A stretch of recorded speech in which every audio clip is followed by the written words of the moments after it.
Hi friends, இப்போ நம்ம மொறுமொருண்டு உளுந்து வடை கொஞ்சம் கூட எண்ணெயை குடிக்காமல் மொறுமொருண்டு எப்படி செய்கிறதுன்னு பார்க்க போகிறோம். அதுக்கு நான் 1/4 கிலோ உளுந்தை 2 மணி நேரம் கழுவி கடைஞ்சி ஊற வச்சுட்டு அதை எடுத்து கிரைண்டரில் நான் தண்ணியை வடிச்சிட்டு போட்டு கொஞ்சமாக தண்ணி தெளித்து போடணும். அதில் மிளகு கொஞ்சம், அது உளுந்து வடை போடும்போது போட்டால் பிள்ளைகளுக்கு எடுத்து வெளியே போட்டுருங்க. அதனால் மிளகை முழுசாகவே நான் கிரைண்டர்லேயே போட்டு ஆட்டிடுவேன். ஆட்டிட்டு நல்லா தண்ணியை கொஞ்சம் கொஞ்சமாக தெளித்து தான் அரைக்கணும். அரைச்சி அதை எடுத்து வச்சிடணும். எடுத்து வச்சுட்டு அதை நல்லா கையை வச்சு இந்த மாதிரி நல்லா பிசையணும். எந்த அளவுக்கு நம்ம நல்லா பிசைகிறோமோ அந்த அளவுக்கு உளுந்து வடை மொறுமொருண்டும் நல்லா சாஃப்டாகவும் கிடைக்கும். நல்லா போட்டு கையை வச்சு கலக்கணும். இப்படி நான் கலக்கிற மாதிரி, இல்லைன்னா ஒரு விஸ்கு வச்சோ இல்லைன்னா ஒரு கரண்டி வச்சோ நீங்கள் கலக்கிக்கலாம். இந்த மாதிரி கலக்கிட்டு நல்லா கலக்கிடணும். ஃபுல்லாக நல்லா அடைச்சாதான் அது சாஃப்டாக கிடைக்கும் அந்த வடை நம்மளுக்கு. அதோட 2 பல்லாரி வெங்காயத்தை பொடிசாக கட் பண்ணி அந்த வடை மாவோட சேர்த்துடணும். வடை மாவோட சேர்த்துட்டு அது கூடவே 2 பச்சை மிளகா, காரத்துக்கு தக்கன 2 பச்சை மிளகா பொடிசாக கட் பண்ணி சேர்த்துட்டு, மல்லி இலை கொஞ்சோண்டு, கொத்தமல்லி இலை அதையும் நல்லா நம்ம சேர்த்துடணும். சேர்த்துட்டு உப்பும் போட்டு கலக்கிடணும். அதோட நம்ம கொஞ்சோண்டு ரவை, 1 ஸ்பூன் ரவை சேர்த்தோம்னா உளுந்து வடை நல்லா மொறுமொறுன்னு வரும். நான் கிரைண்டரில் ஆட்டினதுனால நான் பச்சரிசி மாவு சேர்க்கலை. ஏன்னா நல்லா எனக்கு ஏற்கனவே நல்லா கெட்டியாக மாவு கிடச்சிருக்கு. நீங்கள் மிக்சியில் ஆட்டினீங்கன்னா கொஞ்சோண்டு தண்ணியாக இருக்கும். எப்படியுமே மிக்சிலையும் ஆட்டும்போது கொஞ்சம் தண்ணி விட்டாப்புல தான் இருக்கும். அதுக்கு நீங்கள் கொஞ்சம் பச்சரிசி மாவு சேர்த்துக்கலாம். அந்த ரவை சேர்த்தா நல்லா கருகருன்னு வரும்.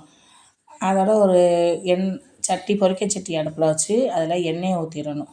ஊற்றிட்டு பாருங்கள், நான் சொல்கிற மாதிரி செய்யுங்க. தண்ணியில் நனைச்சிக்கிறணும் கையை ஃபஸ்ட்டு. ஒவ்வொரு வடை போடும்போது நம்ம தண்ணியில் நனைச்சி தான் நம்ம உளுந்து மாவை எடுக்கணும். அப்போ தான் கையில் ஒட்டாமையும் சேப்பும் அழகாக வரும். இந்த பாருங்களேன், கையில் தண்ணியை நனைச்சிக்கிட்டு நல்லா ஒரு உருண்டை மாவு எடுத்து இப்படி லேசாக உருட்டி, ரொம்பலாம் உருட்ட வேண்டியதில்லை. இப்படி உருட்டி ஒரு தட்டு லேசாக அப்படின்னு கையை வச்சு தட்டி ஒரு ஓட்டை போட்டோம்னால அது நல்லா கிடச்சிரும். இப்போ இந்த புதுசாக வடை சுடுறவங்க இந்த கரண்டியில் அரிகரண்டி இருக்கும்ல, அதில் வச்சு சுடுங்க அப்படின்லாம் நிறைய சொல்லி நம்ம பார்த்துருக்குறோம். ஆனால் அதெல்லாம் வேலை இழுக்கும். அது ஒன்றா அந்த கரண்டியில் வச்சுக்கிட்டு அதை போட்டுக்கிட்டு இது கஷ்டமே இல்லை. கையில் எண்ணெய் தெரிக்காது, யாரை வேணாலும் சுடலாம். ஃபஸ்ட்டு உளுந்து வடை ட்ரை பண்ணுறவங்க கூட இப்படி செய்யலாம். நம்ம கையில் எண்ணெயெலாம் தெரிக்காது. தண்ணியில் ஒவ்வொரு வடைக்கும், அதாவது ஒரு தண்ணியில் நனைச்சிட்டோம்னா 2 வடை சுட முடியாது. ஒரு கையில் தண்ணியை நனைச்சிக்கிட்டு ஒரு வடையை போட்டு மறுபடியும் திருப்பி நனைச்சி தான் போடணும். இந்த பாருங்கள் ஃப்ரெண்ட், எப்படி மொறுன்னு வந்திருக்குன்னு சொல்லி. கருகருண்டு இந்த வடை வந்துடும். அது கரண்டிலெலாம் வச்சு நம்ம சுடணும்னு அவசியம் இல்லை. நம்ம மாவை எடுத்து தட்டி கொஞ்சம் மேலே, எண்ணெய்க்கு மேலே வச்சு இப்படி போட்டுட்டோம்னாலே அது தன்னால் கீழே வந்துடும். நம்ம முருகினோடனே பிரட்டி விட்டால் போதும். உடனே திருப்பணும்னு அவசியம் இல்லை. கொஞ்சம் நல்லா வெந்த உடனே அது போட்டோன்னே எண்ணெயில் எலும்பி வந்துடும் உளுந்து வடை.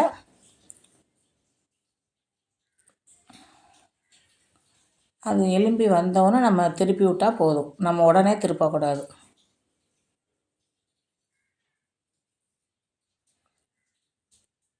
நான் 2 பேட்சாக நான் சுட்டு காட்டுறேன். ஏன்டா கரெக்டாக வரணுங்கிறதுக்காக.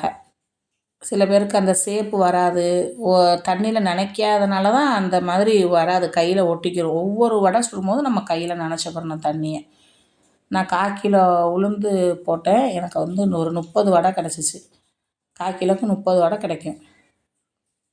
சட்னி, உளுந்து வடைக்கு பக்கா காம்பினேஷன் தேங்காய் சட்னி. அதையும் தாளித்து ஊற்றியாச்சு.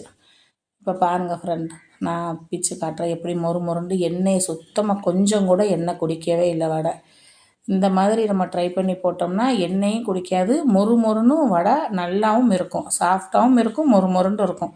இந்த மாதிரி நீங்களும் செஞ்சு பிள்ளைங்களுக்கு கொடுங்க. என் சேனல் பிடிச்சிருந்தா சப்ஸ்கிரைப் பண்ணுங்கள், லைக் பண்ணுங்கள், கமெண்ட் பண்ணுங்கள். இப்போ நம்ம ஸ்பான்சர் பார்த்தோம்னா, this video is sponsored by பைமோட். பைமோட் is the one of the online portal site.